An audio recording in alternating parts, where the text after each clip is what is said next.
लोकसभा 2024 का जो चुनाव है उसका एक तरह से कहें कि बिगुल बज गया है। सभी जो है पार्टियां तैयारी कर रही हैं और कुछ पार्टियों ने तो अपने प्रत्याशियों की घोषणा भी कर दी है।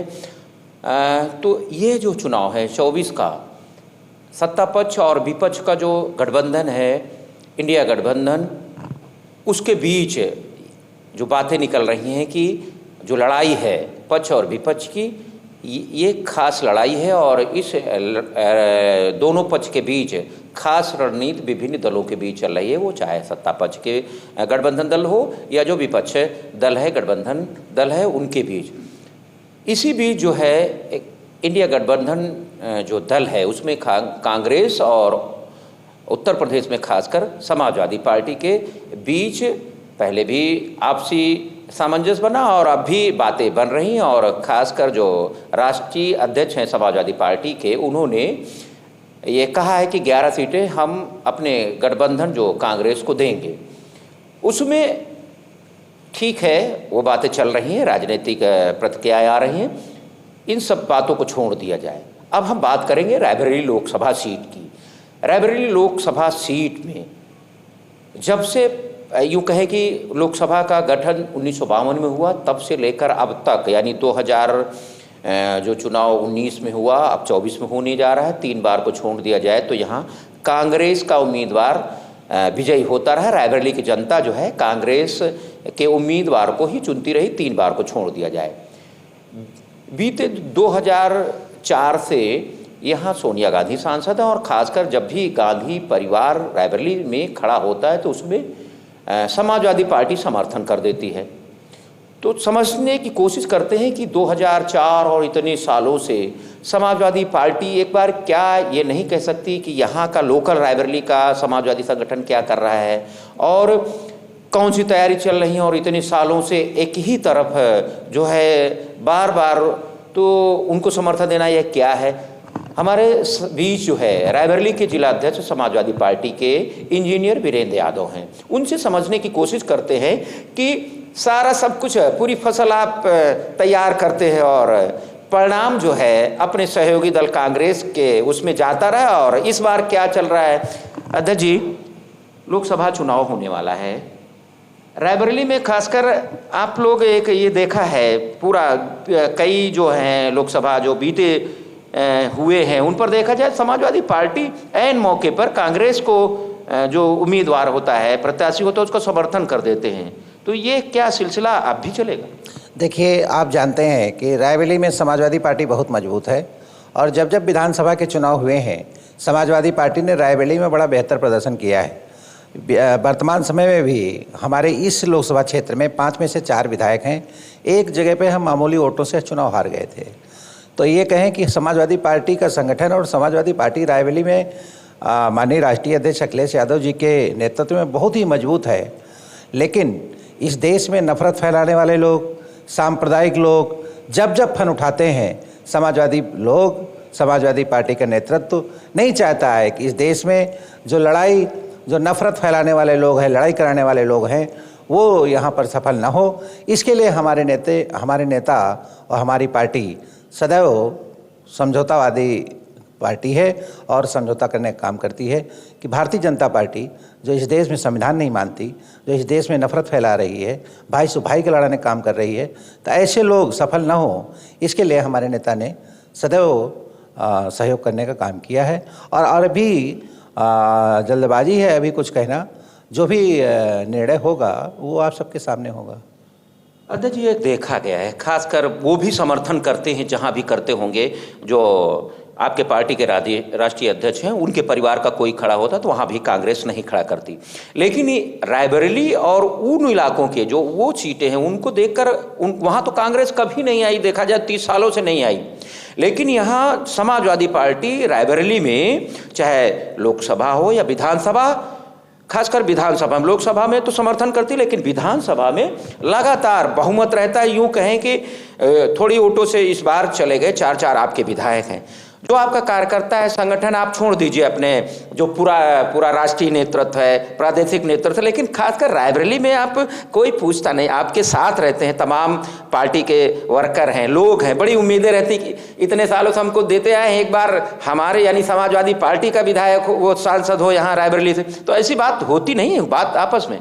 देखिए, समाजवादी पार्टी का कार्यकर्ता समाजवादी पार्टी के लिए और हम अपने नेता के लिए काम करते हैं। हमारे नेता अखिलेश यादव जी हैं और जो भी उनके निर्देश होते हैं, हम बूथ सहित जितने भी बूथ तक के कार्यकर्ता हैं वो उनके आदेशों का अनुपालन करते हैं। हम लोग किसी लोभ और लालच में नहीं रहते कि हमको लोकसभा जो भी जीतेगा वो हमें कुछ हमारे कार्यकर्ताओं को सोलर लाइट दे देगा या इंटरलॉकिंग बनवा देगा या सड़क बनवा देगा, ऐसी हम लोगों को उम्मीद नहीं है। हमारी सरकार थी समाजवादी पार्टी की, तो रायबरेली को विकास के एक बड़े पथ पर ले जाने का काम माननीय नेताजी ने भी किया और माननीय राष्ट्रीय अध्यक्ष अखिलेश यादव जी ने भी रायबरेली को बहुत विकास की ओर ले गए। आपके रायबरेली में दो बड़े इंस्टीट्यूट हुए हैं, जैसे आपका एम्स जो बना हुआ है, ये माननीय अखिलेश यादव जी के मुख्यमंत्री काल में इसका निर्माण हुआ था। इसके पहले जो modern rail coach factory Lalganj में लगी हुई है, वो भी माननीय नेताजी के मुख्यमंत्री काल में वहाँ जमीन देने का काम हुआ था। अध्यक्ष जी, बहुत काम हुए, ठीक है, कांग्रेस की सरकार रही, यूपीए सरकार रही, सोनिया गांधी यहाँ की सांसद हैं। अब फिर उसी मुद्दे पे आते हैं कि रायबरेली में खासकर, ठीक है, आपने समर्थन दे दिया, कई बार दिया, वो सांसद बन गई, कभी जो यहाँ जिले में आपकी पार्टी के लोगों की अपेक्षाएं होती कि हमको सांसद से कुछ लेना है, तो वहाँ उसको कुछ मिल पाता है या अपनी बात कह पाता है, अपने सांसद से मिल पाता है, ऐसा कुछ हुआ है? आप लोगों से कभी अपने सांसद से बात हुई है? देखिए, हमको उनसे कोई उम्मीद नहीं है। हमारी पार्टी ने और हमारे नेता ने इतने हमको काबिल बना दिया है। हमारे 4 विधायक हैं, हर विधानसभा क्षेत्र में हमारे कार्यकर्ता अपने अपने विधायक से जो भी मांगना होता है मांगते हैं, विकास की योजनाएं। हम क्यों दूसरे से मांगेंगे?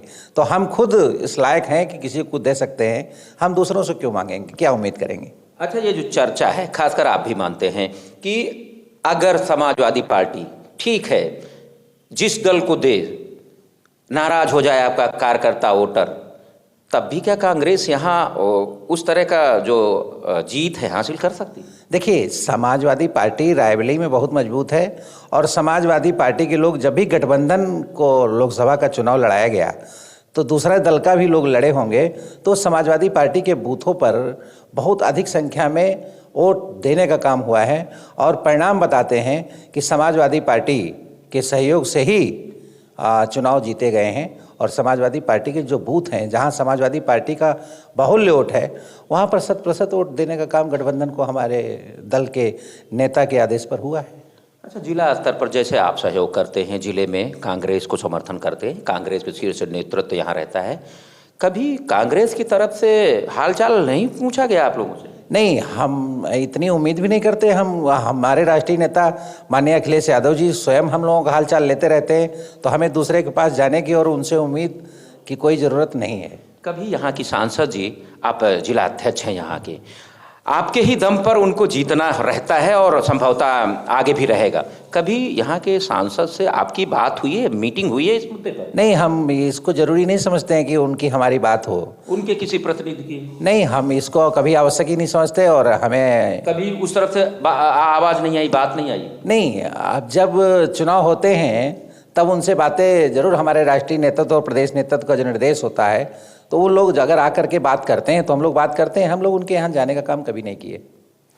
देखिए, बहुत असमंजस है यहाँ रायबरेली में, चाह कर भी जो एक पार्टी का जो शीर्ष नेतृत्व का निर्देश होता है, उसके हिसाब से रायबरेली का समाजवादी पार्टी का जो वोटर है यानी समर्थक है, पदाधिकारी, वो करते हैं। लेकिन एक ये निकल के आ रहा है, जो चर्चा है कि कभी जो कांग्रेस का शीर्ष नेतृत्व, यहाँ तक कि सांसद जिले स्तर के जो जिनकी बदौलत जीतते हैं, यूँ कहें कि समाजवादी पार्टी के जो विधायक हैं, पार्टी के पदाधिकारी हैं, कभी उस तरह की बात नहीं हुई। ऐसी बात जो है खुल के नहीं कह सकते कि तमाम तरह की बातें हैं रायबरेली के जो समाजवादी के जिला अध्यक्ष हैं, लेकिन साफ साफ इसका जो एक इशारा किया कि हमसे सब कुछ वो लेते हैं, लेकिन जब हमारी बारी आती है तो वे दूर भागते हैं। 5 साल हो गया, सोनिया गांधी ने कभी रायबरेली के फिलहाल समाजवादी पार्टी के अध्यक्ष से न बात की और तमाम संगठन के लोग हैं उनसे नहीं बात की। तो इसका जो एक आप समझ सकते हैं, बेहतर समझ सकते हैं कि रायबरेली में कांग्रेस और समाजवादी पार्टी के बीच क्या चल रहा है। Shiv Prasad Yadav, India news, Raebareli.